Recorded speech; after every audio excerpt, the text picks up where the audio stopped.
She was 15, old enough, Rome said, to be shaped into a wife, but far too young to understand that her life had already been claimed. Her name was Aurelia Severina, born in 91 CE, the third daughter of Senator Publius Severinus, a man whose marble atrium echoed louder than his affection. She entered the world surrounded by frescoes, carved laurel wreaths, polished bronze, but none of it belonged to her. A Roman girl owned nothing, not even her breath. By the age of 7, Aurelia had been trained into silence. Tutors instructed her not in imagination, but in obedience. She memorized the 12 tables, not because anyone believed she'd use the law, but because she needed to understand the rules that governed her body. Stillness is virtue, they reminded her. Quiet is purity. She learned to walk so softly that even the mosaic floors did not complain beneath her feet. Her mother braided her hair each morning without a single word. Not due to lack of love. Love simply had no place in the curriculum of Roman girlhood.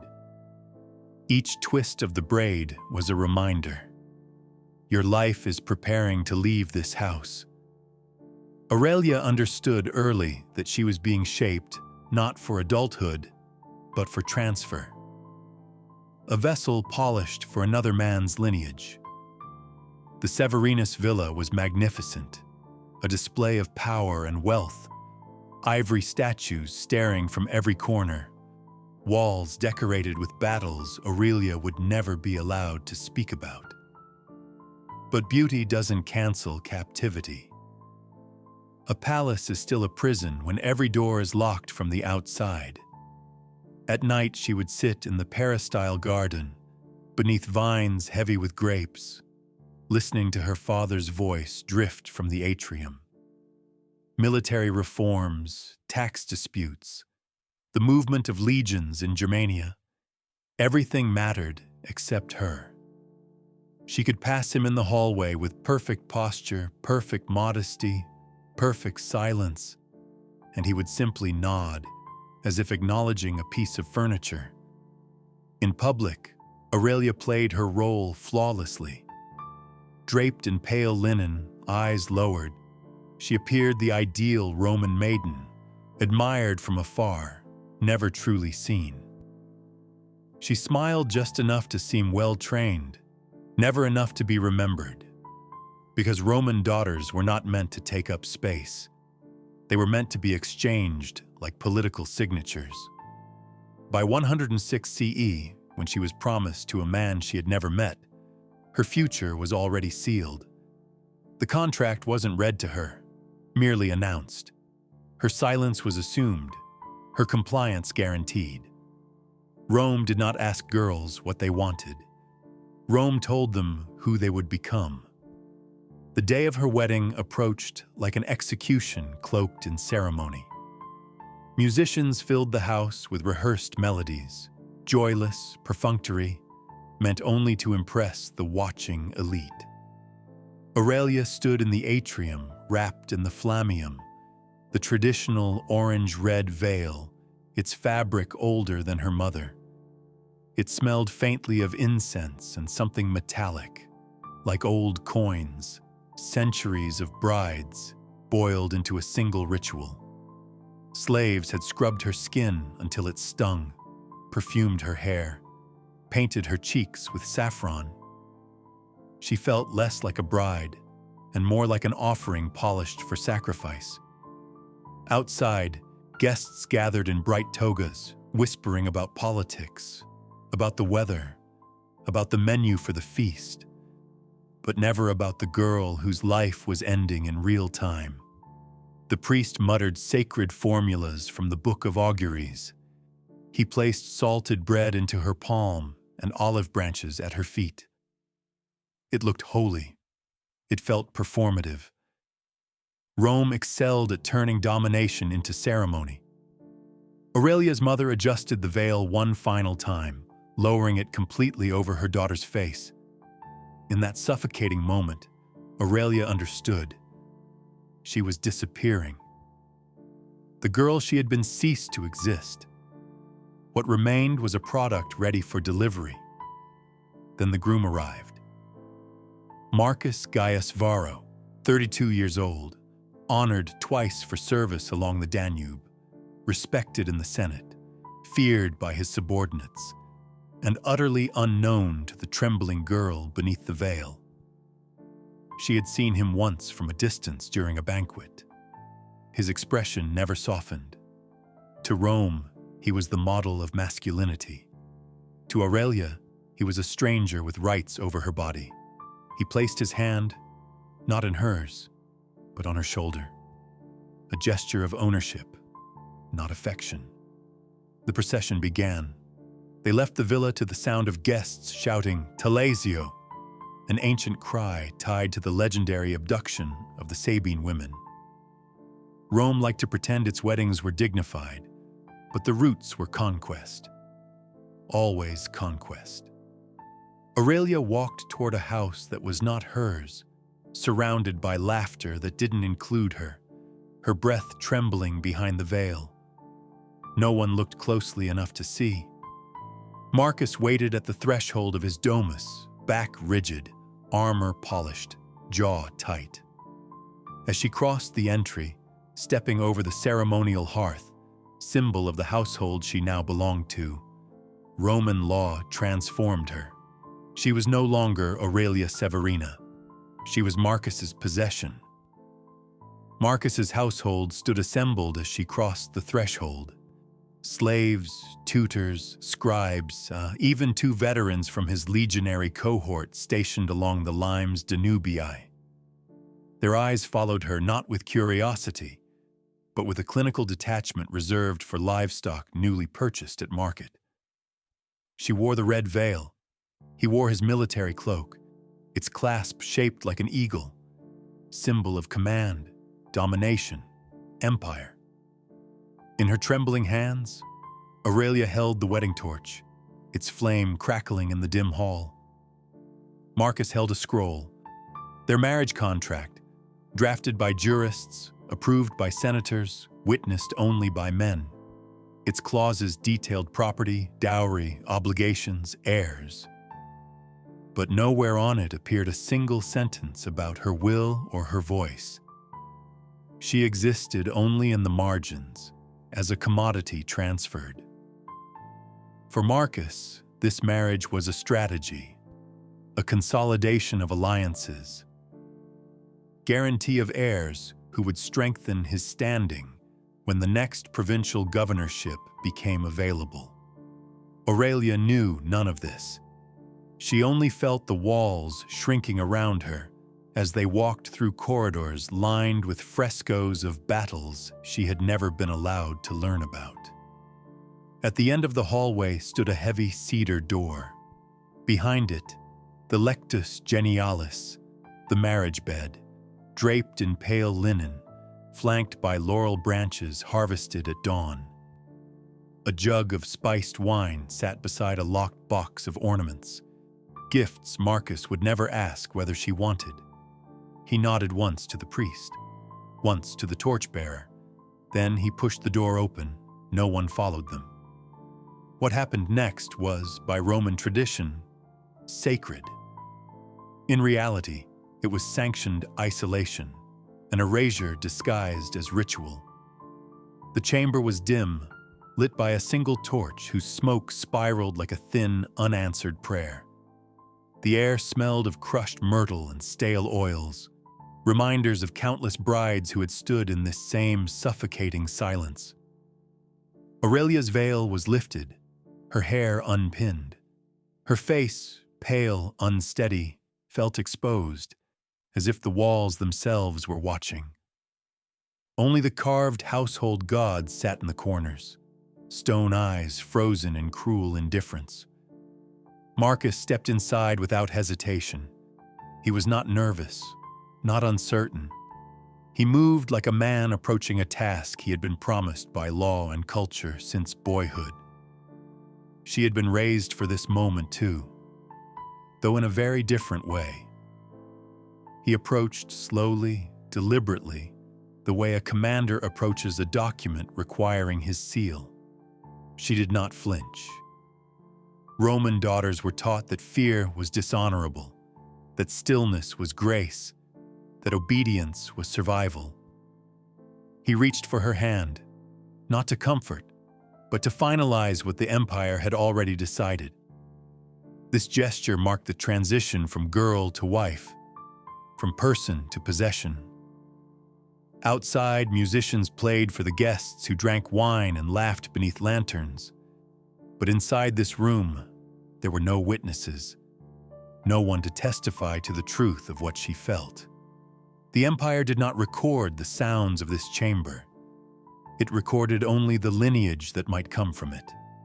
The night unfolded the way Roman nights did for countless young brides. In silence, in breath held tight, in the crushing weight of inevitability. Aurelia had been trained not to resist, not to cry out, not to show the betrayal her body felt. She had learned since childhood that endurance was considered honor. By dawn, the torch had burned itself out. The bed was remade by slaves who did not meet her eyes. The blood-stained linen was inspected by older women who nodded with detached approval. Evidence, validation, proof that the ritual had been completed. No one asked if she was in pain. No one asked if she was afraid. Aurelia's name was used less and less in the following days. She became Uxor, wife, Nurus, daughter-in-law, mater futura, future mother. Labels that replaced identity. Roles she had no choice in. Expectations she had never agreed to. In the mornings, she woke before the sun. She bathed, dressed, prayed before the household gods, performing tasks so habitual they began to erase her sense of time. The villa around her moved with order and dignity, but to her it felt like living inside a tomb carved for someone still breathing. The matron of the household watched her closely, evaluating her walk, her complexion, her appetite. Midwives whispered behind curtains. Priests murmured blessings laden with pressure. Everyone seemed to be waiting for the same news. Has she conceived? Has she fulfilled her purpose? At meals, she sat beside a husband who rarely spoke. He analyzed the accounts from his farms, commented on military dispatches, discussed Senate gossip, but never asked about her thoughts. To him, she was another responsibility, like managing livestock or negotiating grain shipments. She stopped reading, stopped writing. Even thinking began to feel dangerous, as if her mind itself needed to shrink to fit within the boundaries of her new life. She walked the garden paths aimlessly, observing ants building tunnels in the soil.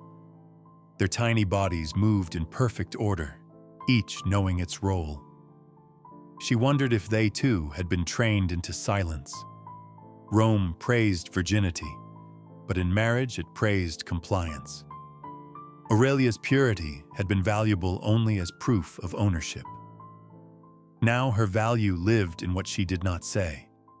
By 14 days into her new life, she felt as though she had become a statue, beautifully painted, perfectly posed, hollow inside. Everyone's voice echoed through the villa but hers. She bled, she prayed, she waited. And still, no one listened. But something inside her had not died, not completely.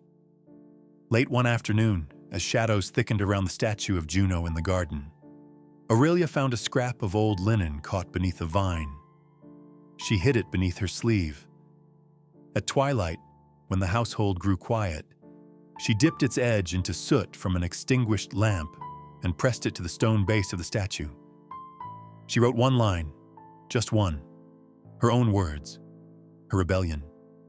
It was small, invisible to most, but it was hers, her voice, hidden in plain sight, a truth no inspection could steal.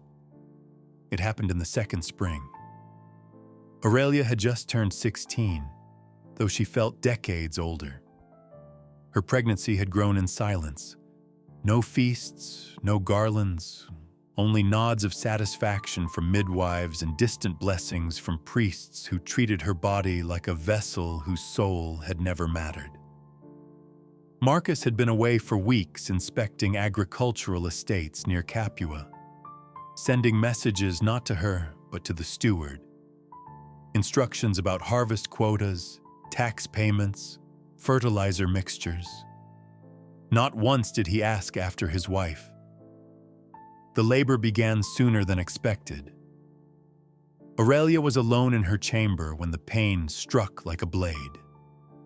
A slave girl alerted the household, and soon the room, filled with midwives whose faces were carved into the same stoic mask she had learned to mimic. They spoke in hushed, efficient tones. They pressed hot cloths to her skin. They instructed her to breathe deeply, though the air felt razor thin. Her screams were swallowed whole by the stone walls. The child lived. Aurelia did not. Her death was recorded later that afternoon by a household scribe who had never spoken to her. He wrote it the way Rome preferred such things: sterile, efficient, stripped of grief. Born, a male, mother deceased. 2 lines, that was all. The body of the girl who had been trained into silence was carried out the back of the villa before sunset. No funeral procession, no mourning robes. The matron of the house murmured a short blessing to the household gods, more obligation than sorrow. Marcus returned 3 days later, read the report, nodded once, and asked whether the midwives believed conception had occurred early enough to ensure legitimacy. That was the extent of his grief. In the atrium hung a portrait Aurelia's parents had commissioned years before. After her death, an artist was hired to correct it. Her chin sharpened, her features hardened, her softness erased, a face more aligned with Marcus's lineage. Even in death, her image was not allowed to belong to her. Rome's memory was sculpted for men. Women were footnotes. Their names lived only so long as they were useful. Aurelia became an example, not a tragedy, a wife who fulfilled her duty, a girl who died honorably. Words spoken by those who had never once asked what dreams lived behind her eyes. Her story did not echo through family lines. It was not carved into marble or preserved in verse. It dissolved into the daily machinery of Roman life, where countless girls suffered the same fate. Sacrificed, rewritten, silenced. But in a forgotten corner of the garden behind the statue of Juno, the scrap of linen remained. Weather-beaten, dust-covered, nearly invisible, yet still marked, still hers. A trace of defiance Rome never intended to witness. A whisper that refused to die. The empire that consumed her would endure for centuries, through emperors and uprisings, reforms and collapses. Yet beneath every triumphal arch, beneath every golden seal, lay bones like hers, voices forced into stillness, lives reshaped by law and ritual until they were unrecognizable, then erased altogether. When Rome fell, its stone cracked, its gods crumbled into dust. Streets once filled with processions now lie in ruins. The palaces echo only with wind. But sometimes, if you stand quietly among the broken mosaics, if the air is still, you can almost hear something. A breath, a whisper. The echo of a girl who once wrote a single line of rebellion and dared to hide it. Aurelia was never meant to be remembered, and yet you remember her now. And that alone is an act of defiance Rome could never silence. If you believe stories like Aurelia's still matter, subscribe to the channel and tell me in the comments which state you're watching from. Your voice keeps these forgotten lives alive.